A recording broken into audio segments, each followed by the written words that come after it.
ఇంకా ఇది మా రాముడు సమర్పించి నేను వరాలు కోరుకోవడమే మిగిలింది. ఇప్పుడే ఇంకెందుకు ఆలస్యం, ఈ రామాంజనేయ గుడిలోని నా శ్రీరాముని పిలిచేస్తాను. రామ కనవే మీరా, శ్రీరామ కనవే మీరా, జై జయ రామ జానకి రామ, జై జయ రామ జానకి రామ, రామ రామ రామ రామ రామ రామ. భక్త ఎవరు స్వామి మీరు? అదేమిటి ఇప్పుడు రామ రామ రామ రామ అనే భజన చేశావు కదా, నేను శ్రీరామచంద్రమూర్తిని. అంటే పిలవగానే వస్తే అంత ఖాళీగా ఉన్నారా? భక్తుల్ని ఆదరించడి శ్రీరాముడి కర్తవ్యం నాయన. అది సరే కానీ రామా, మీరు రాముడు అంటే నేను నమ్మను. రాముడు అంటే ఎలా ఉండాలి?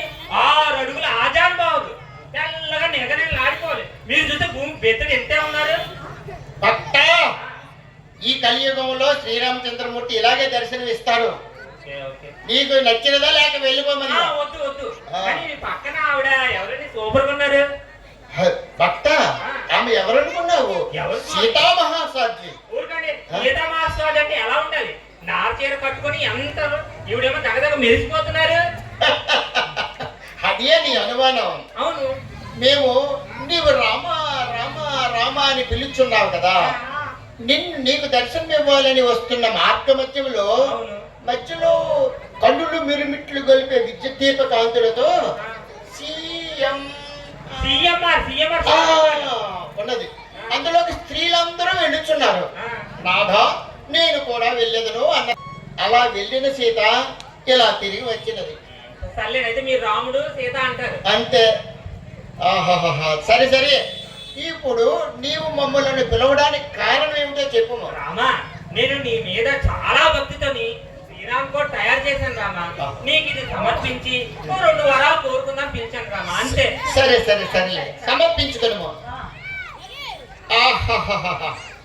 ఈ రోజుల్లో ఈ కలియుగంలో శ్రీరామకోటి రాసిన భక్తులు కూడా ఉన్నారంటే చాలా ఆనందంగా ఉన్నది. భక్త ధన్యుడవు. సీతా మహాసాధ్వి నా భక్తుడు నాపై ఉన్న భక్తితో అనురక్తితో శ్రీరామకోటి రాసి నాకు సమర్పించినాడు. నీవు దీనిని తిలకించి పులకించుము. స్వామి, అబ్బా నీ భక్తుడు ఎంత హ్యాండ్ రైటింగ్ ఎంత అందంగా ఉన్నది. చాలా బాగా రాసినాడు. అద్భుతం. ఇలాంటి భక్తుడు దొరకడం మనకి చాలా గొప్పగా ఉంది.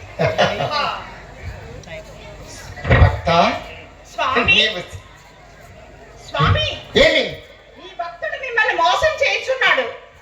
నా భక్తుడు నన్ను మోసం చేయొచ్చు? ఏం చేసినాడు చెప్పు. ఫస్ట్ పేజీ అంతా శ్రీరామ శ్రీరామ అని రాసినాడు. కతిమా పేజీలన్నీ కూడా జెరాక్స్ తీసినాడు. భక్త నీవు నన్ను మోసం చేసింది కదా. నిన్ను స్వామి స్వామి స్వామి, నేను మిమ్మల్ని ఏమీ మోసం చేయలేదు స్వామి. టెక్నాలజీ యూజ్ చేస్తున్నాను స్వామి, అంతే. టెక్నాలజీయా అనగానేది? స్వామి, మా భూలోకంలో టెక్నాలజీ బాగా పెరిగిపోయింది. టీవీలు, వాషింగ్ మిషన్లు, ఫ్రిడ్జ్లు, అంతెందుకు అంతరిక్షం వరకు వెళ్ళిపోయాం. అలాగే ఈ క్రమంలోని మా మానవులు ఒక పెట్టి కనిపెట్టారు. మేము ఒక చేతిరాత రాసి ఒకటి అందులో పెట్టినా మీటర్ నొక్కినా మనకి ఎన్ని కావాలంటే అన్ని ప్రజలు తీసుకోవచ్చు స్వామి. అదే నేను యూజ్ చేస్తున్నా కానీ మిమ్మల్ని మోసం చేయలేదు స్వామి.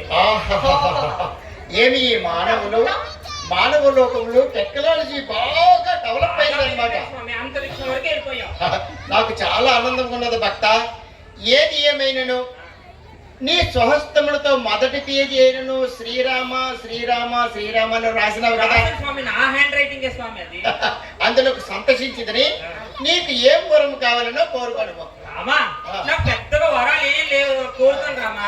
మీకు శ్రీరామ్ కోటి సమర్పించాను కదా, అందులోని రామ మీరు ఉంచుకొని ఆ 1 కోటి రూపాయలు నాకు సమర్పించారు అనుకోండి, ఇక్కడ నిడిబట్టి గ్రామంలోని ఒక ఇల్లు కొనిసుకొని హ్యాపీగా సెటిల్ అయిపోతాను స్వామి. ఇంకా అంతకన్నా పెద్ద కోరికలు లేవు. లైఫ్ లో అలా గడిపేస్తాను. భక్త చాలా తెలివైన వాడివే. సీతా మహాసాధ్వి ఏమి స్వామి, చూసితివా భక్తుని కోరిక 1 కోటి రూపాయలు కావాలన్నట. సరే, నీకు ఖర్చులుగా ఇచ్చిన సొమ్ములో కొంత సొమ్ము ఇమ్ము. స్వామి నాదా, నా దగ్గర ఎంత ఉన్నది. ఎప్పుడు చూసినా లక్ష్మణ లక్ష్మణ లక్ష్మణ అని తిరుగుతారు కదా, ఆ లక్ష్మణ్నే అడగండి. ఆ విషయములన్నీ ఇక్కడ ఎందులకు మన లోకమునకు పోయి చర్చించుకుందాము. అతనికి కావలసిన ధనము నేనే సమకూర్చేదను. ఇచ్చుకోండి. స్వామి, ₹1,00,00,000 కదా స్వామి. భక్త, స్వామి ఇదిగో నీవు అడిగిన ధనము. వేసేయండి స్వామి. స్వామి, ఇదేం స్వామి, నేను ₹1,00,00,000 అడిగాను, మీరేంటి ₹100 ఇచ్చారు? భక్త, నీవే కదా ఇప్పుడు చెప్పితివి మీ టెక్నాలజీ బాగా డెవలప్ అయిపోయిందని ఈ 100 నోటు తీసుకొనము, జెరాక్స్ చేసుకొనము, కోటి చేసుకుని